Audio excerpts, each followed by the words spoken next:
అందరికీ నమస్తే. ఈ రోజుటి వీడియోలో అయితే ఒక్కొక్కసారి చింతపండుని నానబెట్టడం మర్చిపోతాము. అలాగే చింతపండు నానబెట్టింది వేస్ట్ అయిపోతూ ఉంటుంది కదా! అలా వేస్ట్ అవ్వకుండా చింతపండు గుజ్జుని ఇలా రెడీ చేసి ఉంచుకున్నామనుకో, సంవత్సరం పాటు మనం చింతపండు అస్సలు నానబెట్టాల్సిన అవసరం లేదు. కావాల్సినప్పుడు తీసి ఈజీగా ఇలా యూజ్ చేసుకోవచ్చు. ఈ గుజ్జుని ఎలా తయారు చేసుకోవాలన్నది ఈ వీడియోలో ఉంటుంది. అలాగే కాబూలీ చన్నాతో పిల్లల కోసం లంచ్ బాక్స్ ఎలా ప్రిపేర్ చేసుకోవచ్చన్నది ఈ వీడియోలో ఉంటుంది. ముందుగా అయితే వీడియోలోకి వెళ్దాం. వీడియోని ఎక్కడ స్కిప్ చేయకుండా చివరి వరకు చూడండి. వీడియో నచ్చితే లైక్ చేయడం మర్చిపోకండి. మన ఛానల్‌ని ఫస్ట్ టైం చూస్తున్నట్లయితే ప్లీజ్ సబ్స్క్రైబ్ చేసుకొని పక్కన ఉండే బెల్ ఐకాన్‌ని ప్రెస్ చేసి పెట్టుకోండి. ఇప్పుడైతే నేను టిఫిన్‌లోకి గొంతు పునుగులైతే వేసుకుంటూ ఉన్నాను. పిండి కొంచెమే ఉంది. దోసలు పోస్తే ఇద్దరికీ చాలదు. సరే ఇలా గొంతు పునుగులైతే వేసి ఇచ్చేద్దామని చెప్పేసి కలిపి పెట్టిన పిండిలో తురుముకున్న క్యారెట్, కట్ చేసుకున్న ఆనియన్స్, కొత్తిమీర లేదు. అందుకనేసి నేను మునగాకైతే వేసుకున్నాను. మీరు కొత్తిమీర ఉంటే కొత్తిమీర కూడా వేసుకోవచ్చు. పచ్చిమిర్చి అయితే వేయడం లేదు. ఎందుకంటే మా పిల్లలకి ఒక్క పచ్చిమిర్చి తగిలినా కూడా పక్కన పెట్టేస్తారు. కాకపోతే పెద్దవాళ్ళు తినేట్టుగా అంటే పచ్చిమిర్చి ధారాళంగా వేసుకోవచ్చనమాట. ఇక ఇవన్నీ బాగా కలిసేలాగా కలుపుకున్న తర్వాత కాసేపు ఉంచేసాను. కాసేపు తర్వాతే గుంత పునుగుల పాన్ స్టవ్ మీద పెట్టుకుని నేను నూనె పోసుకుంటున్నాను. నూనె ప్లేస్‌లో పిల్లల కోసం అయితే నెయ్యి కూడా పోసివ్వచ్చు. ఇంకా కమ్మగా ఉంటుందనమాట. కాకపోతే నేను ఈరోజు నూనె పోసాను. నూనె వేడైన తర్వాత కలిపి పెట్టుకున్న పిండిని వేసి సిమ్‌లో పెట్టేసి మూత పెట్టి ఉడకనిచ్చాను. ఈ గ్యాప్‌లో పిల్లలకి స్నాక్స్ కోసం పపాయ అయితే కట్ చేసి పెట్టేసాననమాట. గుంత పునుగుల్ని ఖచ్చితంగా సిమ్‌లో పెట్టే ఉడికించుకోవాలి. అప్పుడే మనకి ఇలా ఇడ్లీలాగా బాగా ఉడుకుతుందనమాట లోపలి వరకి. హైలో పెట్టి ఉంచేసామనుకో కింద మాత్రం వేడి తగులుతుంది. ఆ తర్వాత మొత్తం మధ్యలో అంతా పిండి అలానే ఉండిపోతుందనమాట. అందుకోసం మొత్తం సిమ్‌లో పెట్టి ఉడికించుకోవడానికి కనీసం ఒకవైపు ఉడకడానికి 10 నిమిషాల పాటు పడుతుంది. మరోవైపు ఉడకడానికి మరో 10 నిమిషాలు పడుతుంది. టోటల్‌గా 20 మినిట్స్ అయితే పడుతుంది. నిదానంగా ఉడికించుకున్నామంటే కడుపు చల్లగా ఉంటుంది. లేకపోతే కడుపు గడబిడ అయిపోతుందనమాట. అందుకోసం ఎప్పుడు గుంత పునుగులు చేసినా సిమ్‌లో పెట్టుకొని మాత్రమే ఉడికించుకోవాలనమాట. ఒకవైపున నాకు ఫ్రై అయిపోయింది. మరో వైపునకి ఇలా మార్చేసి దానిపైన కాస్త నూనె అయితే వేసుకున్నాను. నూనె అవసరం లేదు. అయినా కాస్త వేస్తే ఇంకా క్రిస్పీగా బాగా ఉడుకుతుందనమాట. అందుకోసం లైట్‌గా నూనె వేసి మళ్ళీ మూత పెట్టి మరో 10 నిమిషాల పాటు ఉడికించుకున్నాను. అంతే గొంతు పునుగులైతే రెడీ అయిపోయింది. ఇలా గొంతు పునుగులు ఉడికించుకుంటూనే ఇంకో పక్కన పల్లీల చట్నీ అయితే రెడీ చేసుకున్నాను. పల్లీల చట్నీ ఆల్రెడీ చాలా వీడియోస్‌లలో చూపించాను కాబట్టి ఈ వీడియోలో చూపించడం లేదనమాట. ఇక దీనికి కార చట్నీ అలాంటివైతే ఇంకా కమ్మగా ఉంటుంది. నేను ఊరికి వెళ్ళేటప్పుడు మా వారి కోసం పల్లీల చట్నీ ఇవన్నీ నేను ముందుగా అంటే పల్లీల చట్నీకి కావాల్సిన వస్తువులన్నీ వేసి మిక్సీ జార్‌లో వేసి పెట్టేసాను. మిక్సీ పట్టుకోండి అని చెప్పేసి. కాకపోతే వాళ్ళు రెడీ చేసుకోలేదు. అది వేస్ట్ అయిపోతుందని చెప్పేసి ఈరోజు పల్లీల చట్నీ అయితే చేసుకునేసాను. లేకపోతే దీనికి కార చట్నీనే సూపర్‌గా ఉంటుంది కాంబినేషను. ఒక్కసారి ట్రై చేసి చూడండి. మీలో ఎంతమందికి గొంతు పునుకులంటే ఇష్టము, రెగ్యులర్‌గా చేసుకుంటారన్నది తప్పకుండా కామెంట్‌లో తెలిపేయండి.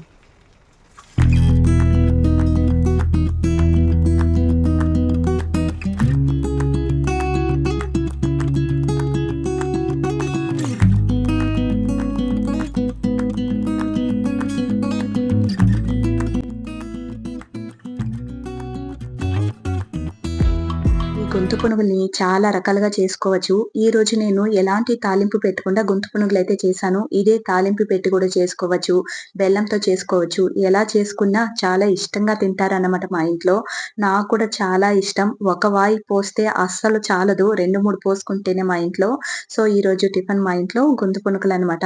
ఇక మధ్యాహ్నం కోసమైతే నేను సింపుల్‌గా కాబూలీ చన్నాతో అన్నమైతే వండేస్తున్నాను. సాంబార్లు, కారపులుసులు తిని తిని బోర్ కొట్టినప్పుడు అప్పుడప్పుడు ఇలా చేసుకోవచ్చు. నేను ఎక్కువగా నైట్‌కి, మార్నింగ్‌కి చేస్తాను. అంటే వేడి వేడిగా తినొచ్చు గదా! అప్పటికప్పుడే అని చెప్పేసి. ఈరోజు ఎందుకో మధ్యాహ్నం పూటే చేయాలనిపించింది. అందుకోసం మధ్యాహ్నం పూటైతే చేస్తున్నాను. పిల్లలకి లంచ్ గూడా కట్టియలేదు పొద్దున.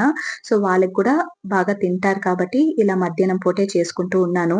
ముందుగా స్టవ్ మీద కుక్కర్ పెట్టుకొని కొంచెం నూనె, కొంచెం నెయ్యి వేసుకోవాలి. అందులోనే మసాలా దినుసులు లవంగం, పట్ట, చెక్క ఇవన్నీ మన ఇంట్లో ఏవుంటే ఆ మసాలా దినుసులన్నీ వేసుకొని, ఆనియన్స్ వేసుకొని, అందులోనే చిటికెడు పసుపు, తగినంత ఉప్పు, ఆ తర్వాత అల్లం వెల్లుల్లి పేస్ట్ వేసుకొని మొత్తం బాగా ఫ్రై అయ్యేంత వరకి ఫ్రై చేసుకోవాలి. ఉంటే కొంచెం కొత్తిమీర వేసుకోండి. నా దగ్గర కొంచెం అంటే కొంచెం పుదీనా మాత్రమే ఉండింది. పుదీనా ఆకులు మాత్రమే వేసుకున్నాను. కొత్తిమీర కూడా యాడ్ చేసుకోవాలి. ఇవన్నీ బాగా ఫ్రై అయిన తర్వాత కట్ చేసి పెట్టుకున్న టమోటా ముక్కలు కూడా వేసుకొని, టమోటా కూడా మెత్తగా మగ్గేలాగా ఫ్రై చేసుకోవాలి.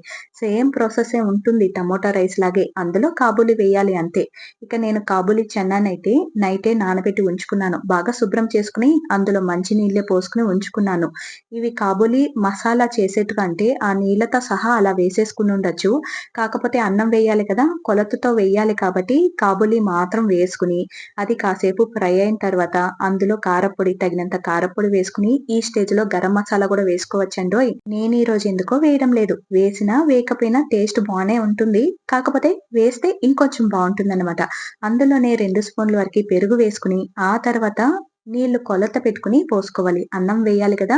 సో, దానికి తగినట్టు కొలత పెట్టుకోవాలి. నేనైతే ఈ గ్లాస్ తోటి 1:30 గ్లాస్ వరకి రైస్ అయితే తీసుకున్నాను. దాంతో నేను 3 గ్లాసుల వరకు నీళ్లయితే పోసుకున్నాననమాట.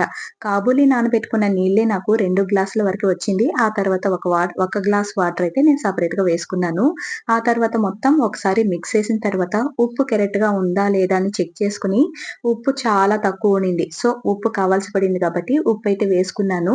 ఇక ఆ తర్వాత నీళ్లు బుడగలొచ్చేటప్పటికి నానబెట్టుకున్న బియ్యం వేసుకొని, మళ్ళీ ఒకసారి కలిపేసుకొని, సగం నిమ్మరసం పిండేసుకొని, మొత్తం ఒకసారి కలిపేసుకొని, మూత పెట్టుకొని 3 విసిల్‌లో లేదా 2 విసిల్‌లో మీ కుక్కర్‌కి తగినట్టు విసిల్లు అడ్జస్ట్ చేసుకొని పెట్టుకోవాలి. నేనైతే 3 విసిల్లు పెట్టుకున్నాననమాట. నా కుక్కర్ కొంచెం లేటే. సో, అందుకని నేను 3 విసిల్లయితే పెట్టుకొని కుక్కర్‌ని ఆపేసుకున్నాను. అంతే కాబూలీ చన్నా అన్నమయితే రెడీ అయిపోతుంది. పిల్లలు గూడా చాలా ఇష్టంగా తింటారు. హెల్తీ ఫుడ్ గూడా. ఇక ప్రెషరంతా తగ్గిన తర్వాత కుక్కర్ ప్రెషరండోయ్! మీ ప్రెషర్ కాదు. ప్రెషరంతా తగ్గిన తర్వాత మళ్ళీ ఒకసారి మొత్తం కలుపుకున్న తర్వాత లంచ్ బాక్సులయితే కట్టేస్తూ ఉన్నాను. మా ఆయనకి కూడా లంచ్‌కయితే ప్లేట్‌లో వేసిచ్చేసాననమాట.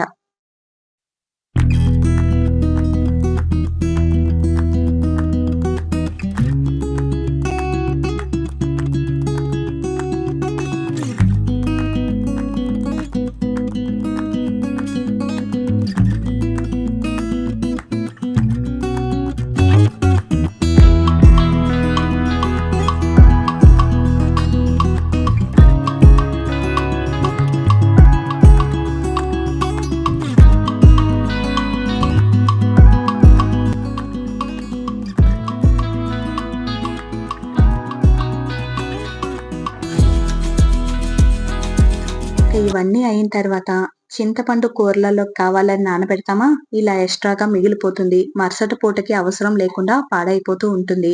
ఒక్కోసారి చింతపండు నానబెట్టడమే మర్చిపోతూ ఉంటాను. ఇలా జరగకుండా చింతపండుని ఒకేసారి మొత్తం గుజ్జులాగా చేసుకొని ఫ్రిడ్జ్‌లో స్టోర్ చేసుకున్నామంటే దాదాపుగా మనకి సంవత్సరం పాటు నిలువ ఉంటుంది కాబట్టి ఇలా రెడీ చేసుకుంటూ ఉన్నాను. మన హోమ్ మేకర్సే అప్పుడప్పుడు ఇలా వంట చేసేటప్పుడు చింతపండు నానబెట్టుకోవడాన్ని మర్చిపోతూ ఉంటాము. అదే వర్కింగ్ వుమెన్స్ అంటే హడావిడిగా వంట చేసేసి వెళ్తూ ఉంటారు కదా! సో, వాళ్ళకైతే ఇలాంటి ప్రీ మిక్స్ గాని ముందుగా చేసి పెట్టుకున్నామనుకో సంవత్సరం పాటు దిగులే లేదన్నమాట. చింతపండు నానబెట్టాలి అనే ఆలోచనే లేదన్నమాట. ఇలా చేసి పెట్టుకున్నామనుకో ఫ్రీ టైమ్ దొరికినప్పుడు సంవత్సరం పాటు హాయిగా వంట చేసుకోవచ్చు నిజంగానే.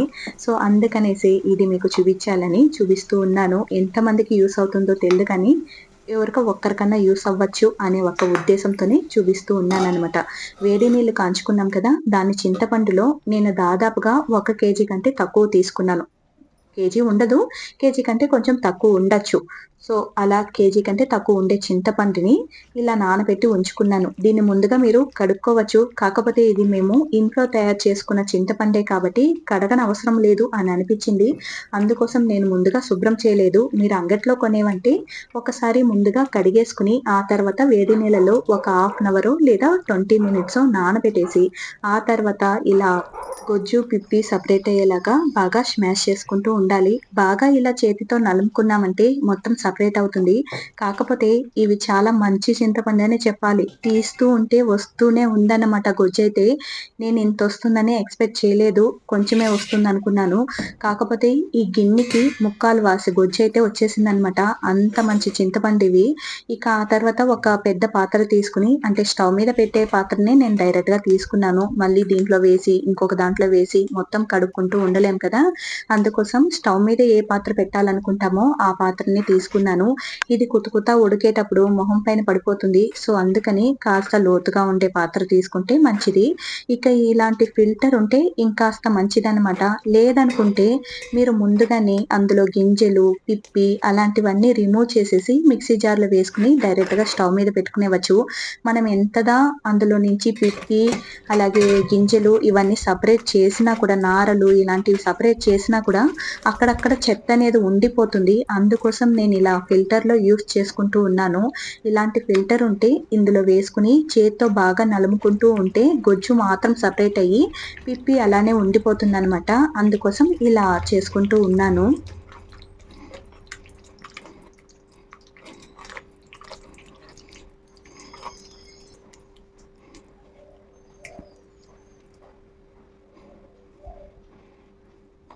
ఒక్కసారి మొత్తం శుభ్రం చేసుకున్న తర్వాత ఇంత గొజ్జయితే వచ్చింది. ఇంకా చింతపండులో చాలా గొజ్జయితే ఉంది.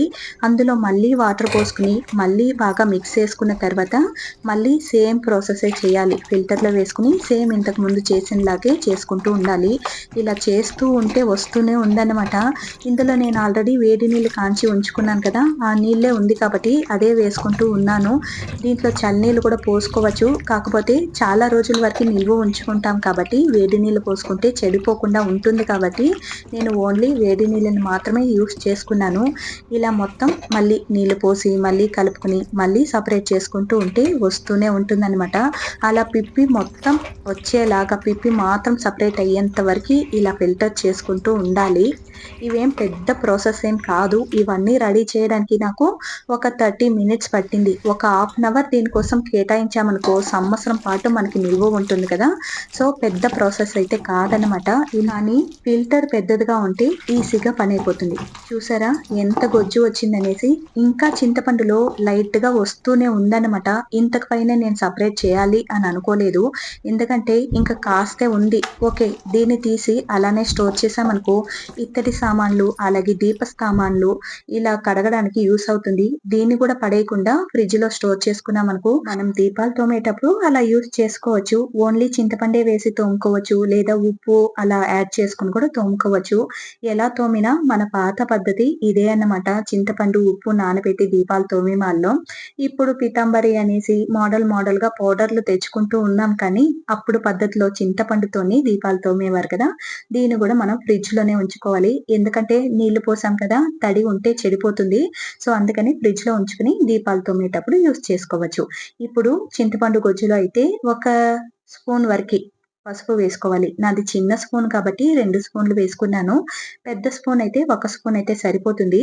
అలాగే ఒక పిడికెడు ఉప్పు వేసుకోవాలి. దీనికి సరిపడా వేసుకోవాలనేం లేదు. ఒక పిడికెడు ఇవి చెడకుండా ఉండడానికి మాత్రమే ఒక పిడికెడు ఉప్పు వేసుకొని మొత్తం బాగా మిక్స్ అయ్యేలాగా ఒకసారి మిక్స్ చేసుకున్న తర్వాత స్టవ్ మీద పెట్టేసి ఒక 20 మినిట్స్ ఉడికించుకోవాలి మీడియం ఫ్లేమ్‌లో పెట్టుకొని.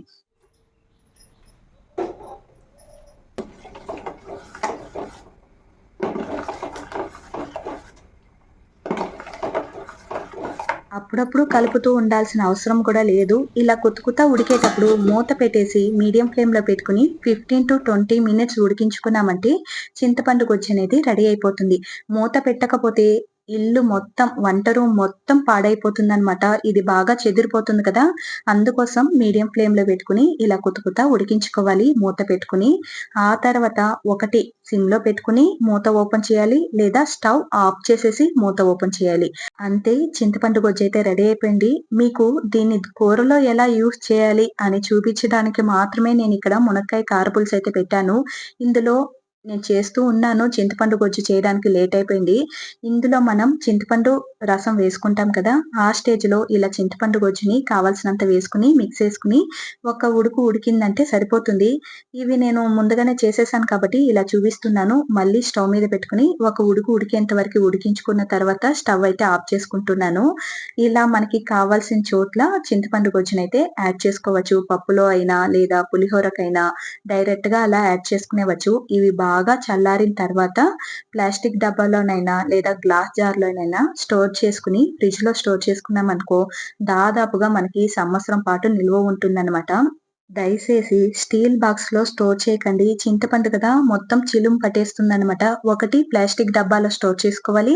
లేకపోతే ఇలాంటి గ్లాస్ జార్‌లో స్టోర్ చేసుకోవాలి. అందరికీ తెలిసిందే గదా! స్టీల్‌లో పెట్టామనుకో చింతపండు మొత్తం సిలుము పట్టేస్తుంది. వేస్ట్ అయిపోతుంది ఇంతసేపు కష్టపడిందంతా. సో, అందుకని స్టీల్ జార్‌లో మాత్రం అస్సలు స్టోర్ చేసుకోకండి.